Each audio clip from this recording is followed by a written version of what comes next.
Hi, everybody. Going to do a little weather in 10 here. I want to spend a little time on these teleconnections, which, as we've been showing these to you on and off for the past couple of weeks, and uh, the teleconnections seem to be in a favorable place with regards to weather systems impacting the Northeast and the Mid-Atlantic states, except for the fact that the NAO has been too negative, too overly cooperative, and we've been seeing these storms track well to the south.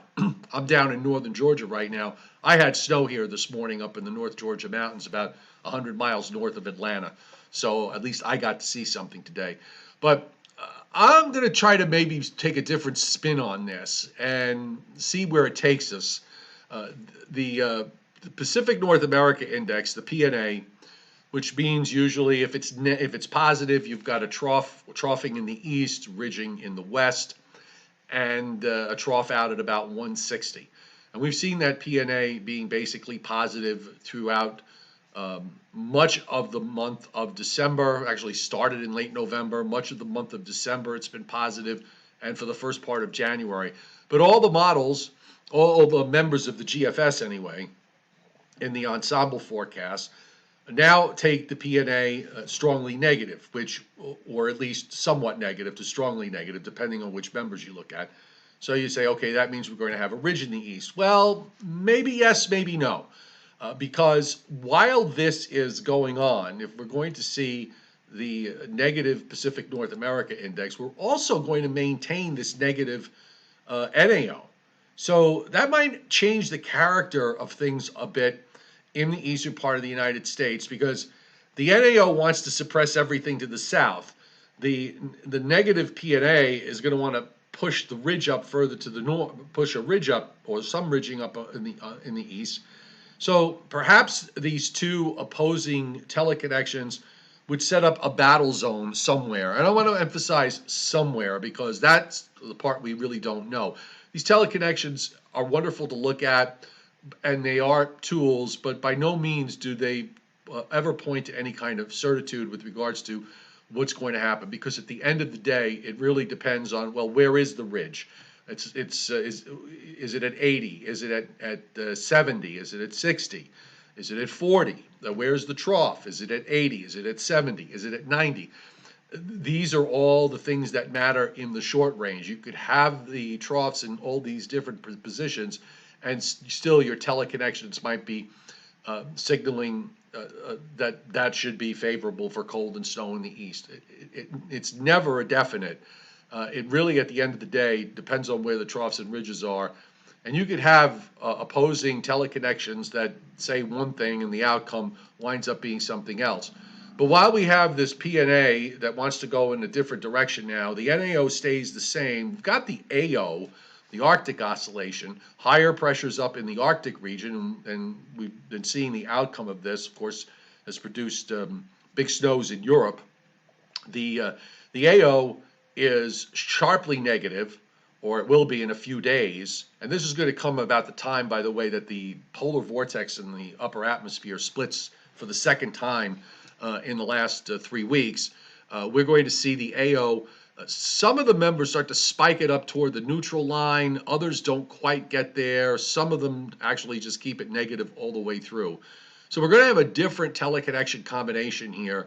And it may just alter the character of what our weather has been in the first half of the month of January anyway.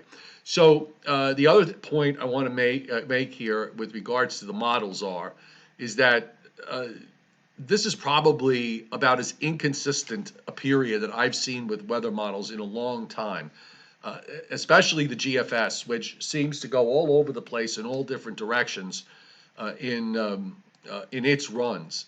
And it makes, I mean, forecasting is tough enough, but when you have models continuing to switch back and forth with regards to weather patterns going forward, it just makes it a real difficult prospect. I mean, here we have the European, and you can see the European drops this big upper low down into Indiana by the time we get to Saturday, and then it swings it around to the east while the ridge builds along 60, and you've got general ridging out in the west.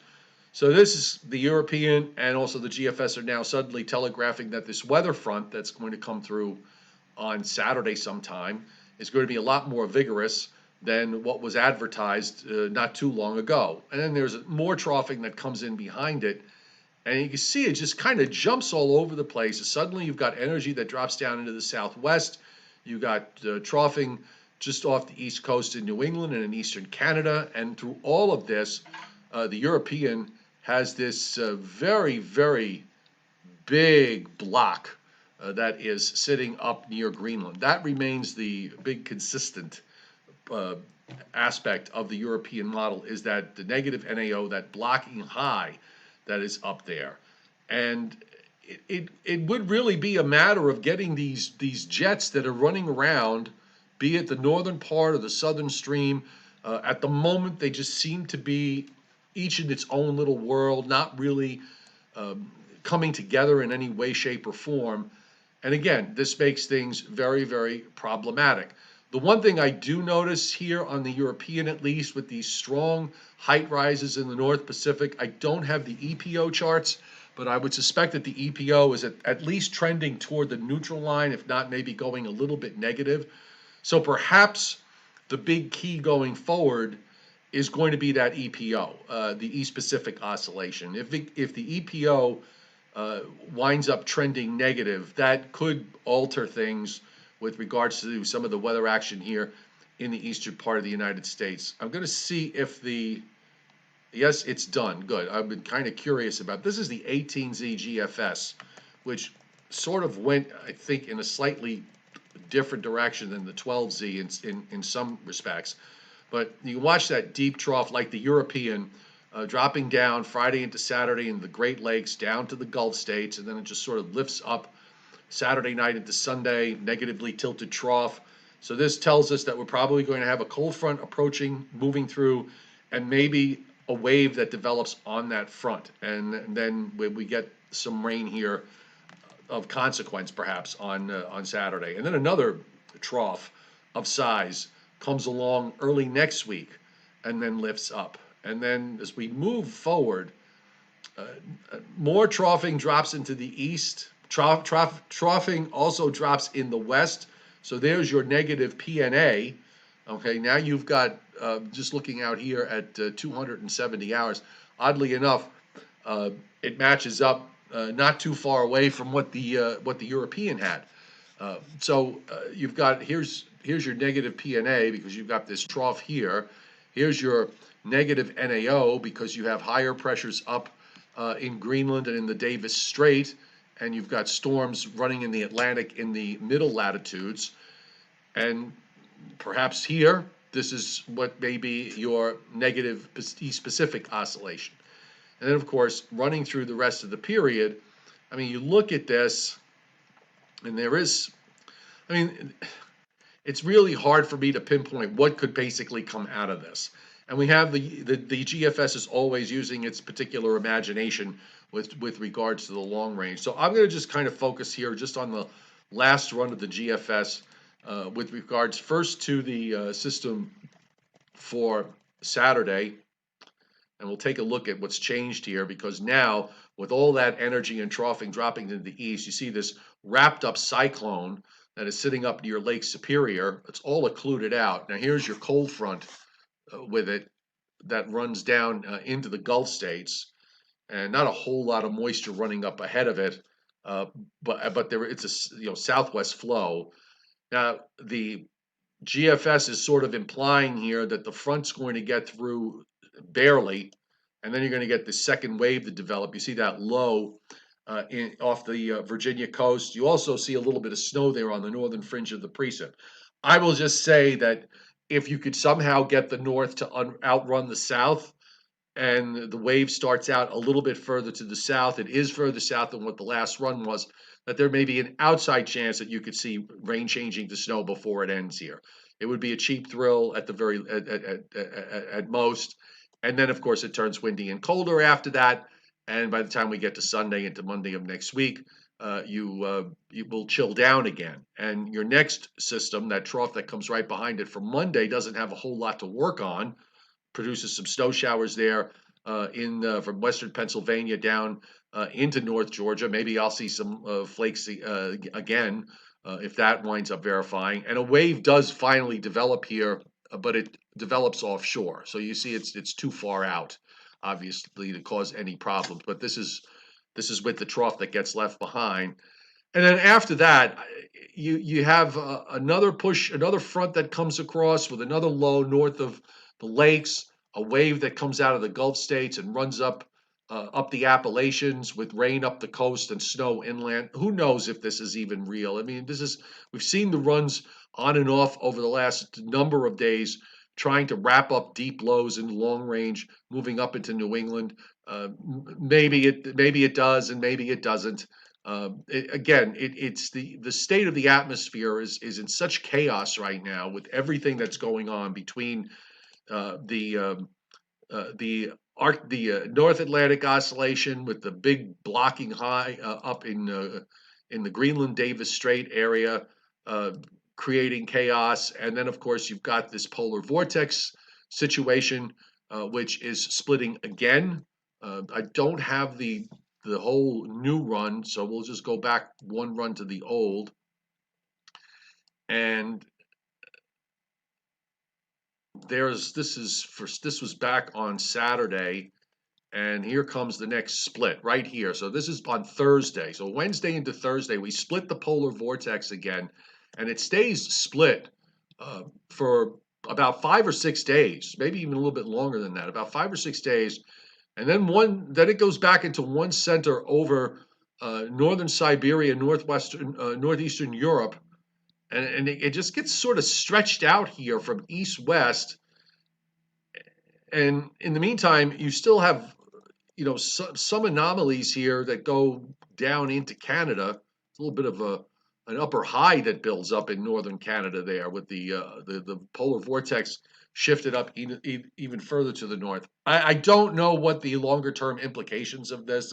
This has been such an odd uh, time with regards to what's happening up in the stratosphere. I've seen a number of people write about it and speculating of what it might mean or might not mean. Indeed, you've seen it in the news too about all the snow that's fallen in Europe, and also in along up in Japan, in northern Japan. They've gotten twice their average snowfall, and the impact on Europe remains relatively cold and stormy. This is at the end of the period where it has some kind of big storm there moving in from the Atlantic. But before we get there, you can see that a lot of areas here in Europe, let's just roll it back. And, big cyclone there up near Norway and Sweden, and pushing snows down pretty far to the south, even down into parts of southern Italy. By the time we get to Thursday, it doesn't snow in southern Italy that often. Then another low drops into the Mediterranean, still another that comes in and drops southward. But there is a little bit of a character change here as we go into the second week of the forecast period. So we're talking about the week of January 19th, January 18th in Europe, where suddenly the winds all go westerly, and that brings colder air down into places like England and Ireland, and also eventually into France, and then back over into Italy again. So I guess while we've been sitting here in the everywhere east of the Rockies has really not seen much in the way of winter weather, it's because most of it has been going on in Europe, given the state of the atmosphere. So I really have no major inspiring things to say regarding going forward. The models are completely inconsistent. You have all these uh, uh, areas with these pressure patterns that are completely out of whack, and they're creating all sorts of chaos. And I think we're going to continue to see chaos going forward with respect to what some of these models are going to do. You're going to have runs that are going to show things that will be promising from the standpoint of cold and snow. You're going to have other runs. The very next run may come out and take it all away. So I think we just have to enjoy. We have to just, I don't even want to use the word enjoy really, but we're just going to have to brace ourselves for this kind of roller coaster ride and see where it takes us, because I honestly don't have any clue at the moment how this is all going to play out in the next couple of weeks. All right, Joe and Joe show's coming up at 7:30, so that's in right now. I'm just finishing this up at 6:50. So stay tuned for that, and we'll see you later.